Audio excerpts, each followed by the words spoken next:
Today is a very important day at Patty's school because Captain Clemens of the fire department is here to tell the children that few pieces of equipment on your unit are as important as your air pack when it comes to keeping you alive in an ideal H environment. The new Scott Air Packs have been in operation for almost 2 years. It's time for a basic review of the new packs and their use. Some common problems have been identified with care and maintenance, and we'll go through a refresher to make sure that we are 100% up to speed on our most important piece of life safety equipment. Air packs should be inspected every day. And no, this isn't just because you're going to get an email from your BC if the check isn't entered into the computer. That's part of the reason, sure, but the real reason is this. The air pack is the single most important piece of life safety equipment that we possess in the fire service. Put it this way. If you were a scuba diver, would you want to be caught 120 feet underwater with a scuba rig that suddenly failed because it hadn't been properly inspected or maintained?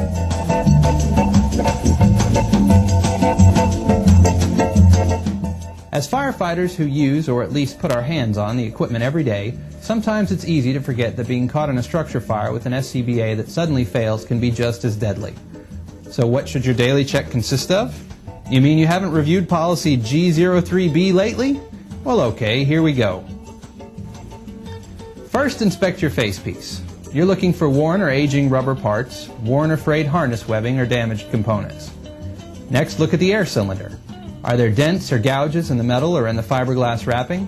Is the cylinder full? If it reads less than 4,000, replace it. Remove the regulator from the dust cover, make sure that the purge valve is closed, and then push the air saver switch on the top of the regulator. Open the cylinder valve. The vibra alert alarm should actuate and then stop. There should be no airflow from the regulator. You'll hear 3 quick chirps and a green light will flash on the control console of the pass. This is the monitor mode. Make sure the reading on the console gauge matches the pressure indicated on the cylinder gauge.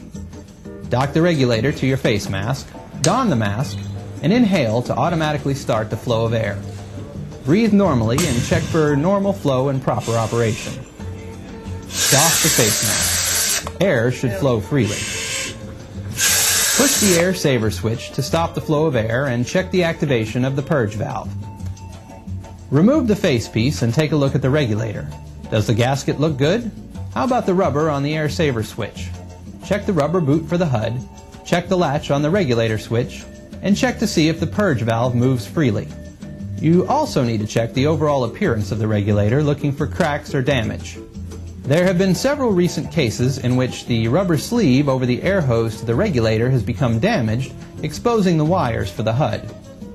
The leading cause of this damage is improperly docking the regulator into the dust cover attached to the SCBA waste belt.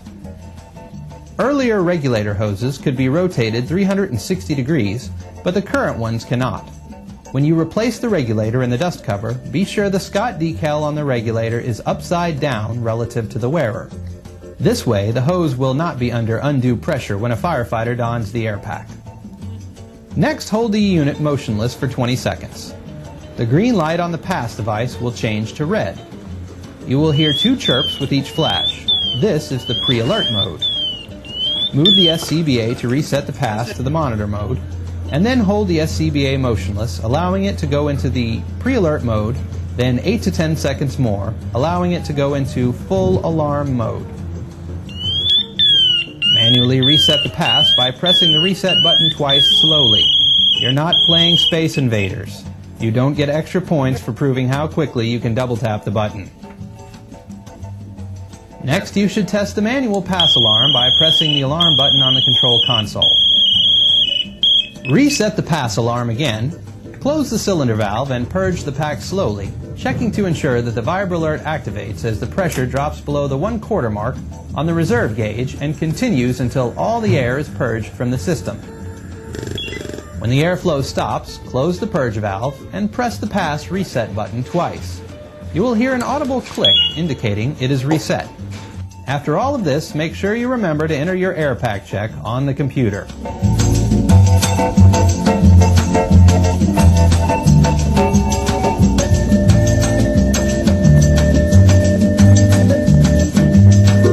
Cleaning the Scott air packs is, or should be, a gentle process. A quick, gentle rinse of the pack is fine. However, do not use pressurized water. Pressurized water can find its way into the remote gauge and battery pack. Clean face pieces with soap and water. You can use something like Pink Fluffy on the face piece, but limit the cleaning solution to something that a reasonable person would use on their body. No oven cleaner, gasoline, kerosene, or other chemical solution that your typical firefighter might think is a good idea to get things real purty. Guess what? Guess what would taste good right now to everyone in the car? Candy. We've got your favorite kind at the concession stand. Come on down and pick out the kinds you want to enjoy during the rest of the show. Be sure to get plenty because everyone likes candy, and our big variety is chosen to please everybody's taste. There is a low battery indicator on your pack's heads-up display. It's a red light on the far right end of the display. If this light comes on at a fire scene, don't run screaming out of the building. When the light comes on, you will always have enough battery life to complete the bottle that you are currently breathing. Once you complete the bottle, the batteries must be changed to avoid potential loss of electrical components. Batteries for the air pack can be ordered on the web. We only carry one type of C-cell battery, and they are to be used in the pack. These are the Energizer industrial batteries. Do not use any other type of battery in the air pack. To change the batteries, first make sure that all the air has been bled from the system and that the pass is off. Pull the rubber cap off the top of the battery compartment. Use a screwdriver to loosen the set screw in the compartment lever. Lift the lever and turn it a quarter turn clockwise to release it. Pull the lever to remove the battery holder. Remove the 3 C-cell batteries from the holder and replace them. Take a look at the battery compartment and the seal around the cover of the battery holder to ensure that the area is clean. If necessary, use a clean, damp cloth on the area before you put everything back together again.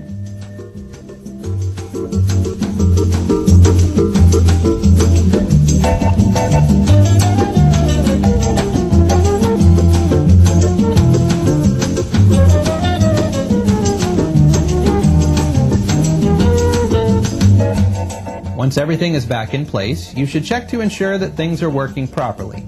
Just push the yellow button on the remote gauge and look at the lights on the back frame. The first light you will see is the blue system test light. The second is the battery status light. If it glows green, a good connection has been made and you're ready to go.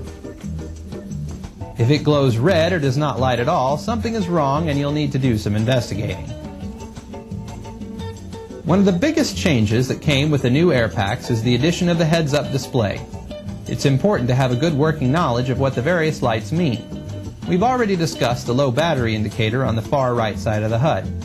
The other lights are related to the amount of air in your bottle. It's important to note that the appearance of 2 green lights does not mean you have a full bottle.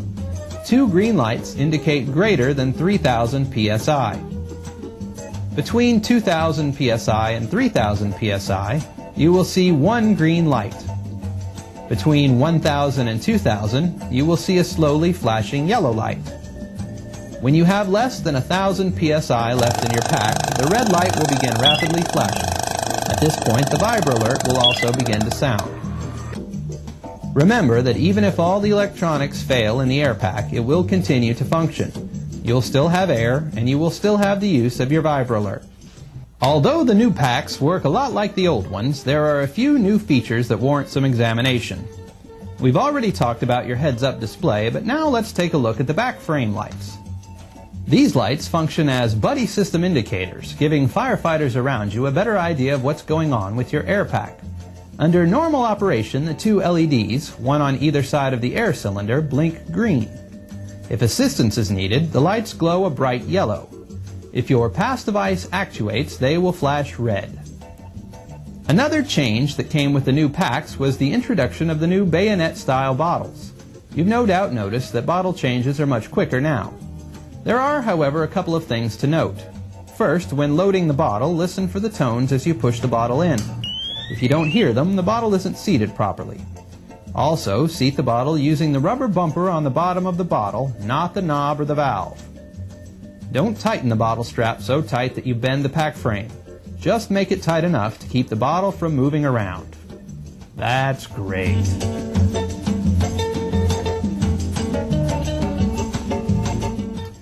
Another big but often overlooked change with the new pack is the addition of the universal RIC connection. This is a one-way check valve that makes connecting to the RIC equipment fast and safe. The connection is located at the bottom of the pack near the fill port on the bottle. Don't confuse the fill port here with the universal RIC connection here. The fill port is a one-way valve that is used only for refilling bottles at a fill stand.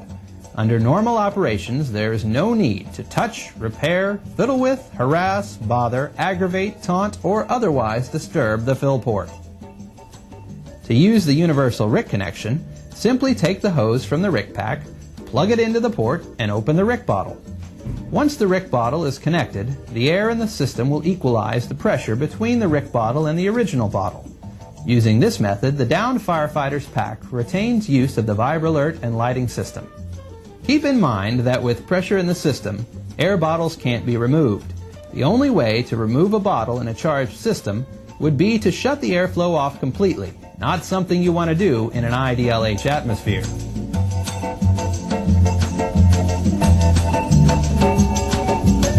Before the introduction of the new packs, we used to have to switch regulators if we needed to change a downed firefighter's bottle.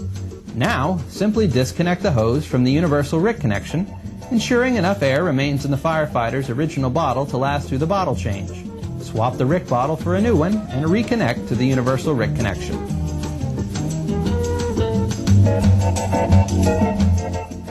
Well, that about does it. In conclusion, just keep in mind that few pieces of equipment on your unit are as important as your air pack when it comes to keeping you alive in an IDLH environment, and approach your care and maintenance of the pack accordingly. And as an added bonus for watching this video in its entirety, the answer to number 4 on the quiz for this class is B.